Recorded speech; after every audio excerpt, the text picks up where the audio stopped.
ഭാരതത്തിന്റെ വെളിയിലെ പ്രഥമ സീറോ മലബാർ രൂപതയാണ് അമേരിക്കയിലെ ഷിക്കാഗോ സെയിന്റ് തോമസ് രൂപത.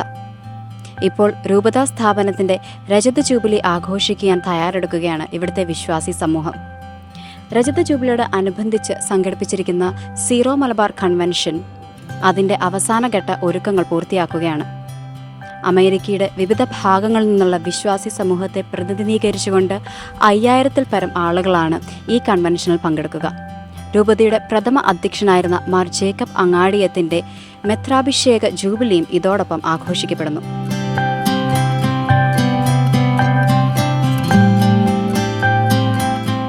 ജൂലൈ 9 മുതൽ 12 വരെ സമ്മേളിക്കുന്ന ജൂബിലി കൺവെൻഷന് ലോകത്തിലെ തന്നെ ഏറ്റവും വലിയ convention സെന്ററായ Chicago മെക്കോമിക് place convention സെന്ററാണ് വേദിയാകുന്നത്.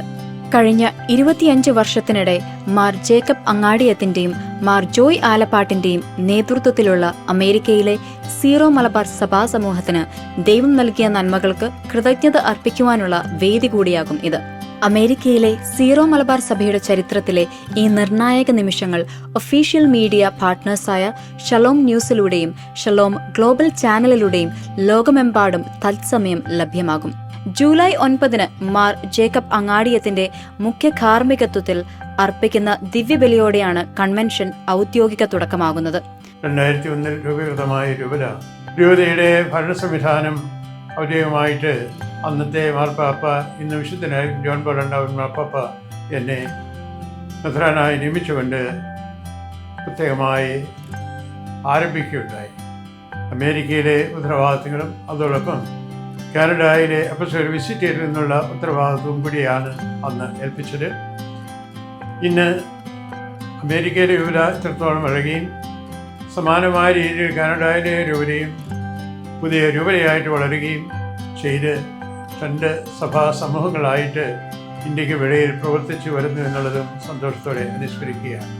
Zero Malabar major archbishop Mar Raphael Thattil, മതാന്തര സംവാദത്തിനു വേണ്ടിയുള്ള വത്തിക്കാൻ ഡൈക്കാസ്ട്രി പ്രിഫെക്ട് കർദിനാൾ Mar George Koovakad, Chicago archbishop കർദിനാൾ ബ്ലേസ് സൂഭിച്ച്, Thrissur archbishop Mar Andrews Thazhath, Changanassery archbishop Mar Thomas Tharayil, കാനഡയിലെ Mississauga Syro Malabar bishop Mar Jose Kalluvelil, Columbus bishop Earl Fernandes എന്നിവർക്കൊപ്പം father Xavier Khan Vattayil, doctor Joseph Thadathil, father Joseph Puthenpurayil, father Tim Anastos, father John കാച്ചി, doctor Edward Sree, sister Joslin Edathil തുടങ്ങി നിരവധി പ്രമുഖർ വിവിധ വിഷയങ്ങളെ ആസ്പദമാക്കി പ്രഭാഷണങ്ങൾ നടത്തും. പഴയ നിയമത്തില് ദൈവം പ്രത്യേകമായ വിധത്തില് ദൈവജനത്തോട് ആവശ്യപ്പെട്ടിരുന്നു, ചില കാലഘട്ടങ്ങൾ നിങ്ങൾ ജൂബിലിയായി ആഘോഷിക്കണമെന്നും ദൈവത്തിന്റെ അനന്തമായ പരിപാലനയെക്കുറിച്ചും സംരക്ഷണത്തെക്കുറിച്ചും നിങ്ങൾ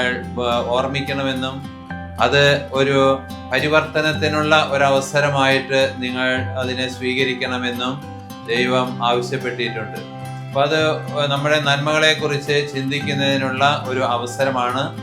സഭാ സമൂഹത്തിന്റെ ആത്മീയ ഭൗതിക വളർച്ചയ്ക്ക് സഹായിക്കുന്ന പാനൽ ചർച്ചകൾക്കും ക്ലാസുകൾക്കും പുറമെ കല, കായിക, സാംസ്കാരിക പരിപാടികളും കൺവെൻഷന്റെ മാറ്റുകൂട്ടും. അമേരിക്കയുടെ ഏതാണ്ട് എല്ലാ സ്റ്റേറ്റുകളിൽ നിന്നും ഈ കൺവെൻഷനിലേക്ക് ആൾക്കാർ രജിസ്റ്റർ ചെയ്തിരിക്കുകയാണ്.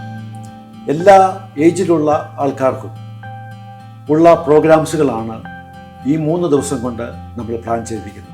Nurses, church choir, sacristan, altar servers, CCD teachers, parish trustees, women's forum തുടങ്ങിയവർക്കായി ഒരുക്കിയിരിക്കുന്ന പ്രത്യേക സംഗമവും കൺവെൻഷന്റെ സവിശേഷതയാണ്. ഈ കൺവെൻഷന്റെ ഒരുക്കങ്ങളെല്ലാം പൂർത്തിയായിക്കൊണ്ടിരിക്കുന്നു. ഈ കൺവെൻഷനിൽ പങ്കെടുക്കുന്നതിന് വേണ്ടി ഇന്ത്യയിൽ നിന്നും യൂറോപ്പിൽ നിന്നും റോമിൽ നിന്നും നമ്മുടെ കാർഡിനൽമാരും മേജർ ആർച്ച് ബിഷപ്പും അതുപോലെ തന്നെ മെത്രാന്മാരും അച്ഛന്മാരും റിലീജിയസ് ആയിട്ടുള്ള എല്ലാവരും പങ്കെടുക്കാനായിട്ട് വരുന്നുണ്ട്. ഈ കൺവെൻഷനിലേക്ക് പങ്കെടുക്കാൻ നിങ്ങളെ എല്ലാവരെയും ഹൃദ്യമായി സ്വാഗതം ചെയ്യും. വിരളിലുണ്ടാവുന്ന ഇടവകകൾ മാത്രമായി ആരംഭിച്ച ഈ രൂപതയിൽ ഇന്ന് 52 ഇടവകകളിലും 35 മിഷൻ സ്റ്റേഷനുകളിലുമായി 82,000-ൽ പരം വിശ്വാസികളാണുള്ളത്. ഷിക്കാഗോയിൽ നിന്നും ക്യാമറാമാൻ മെസ്മിൻ സന്തോഷിനോടൊപ്പം റിപ്പോർട്ടർ എലിസബത്ത് കുര്യാക്കോസ്.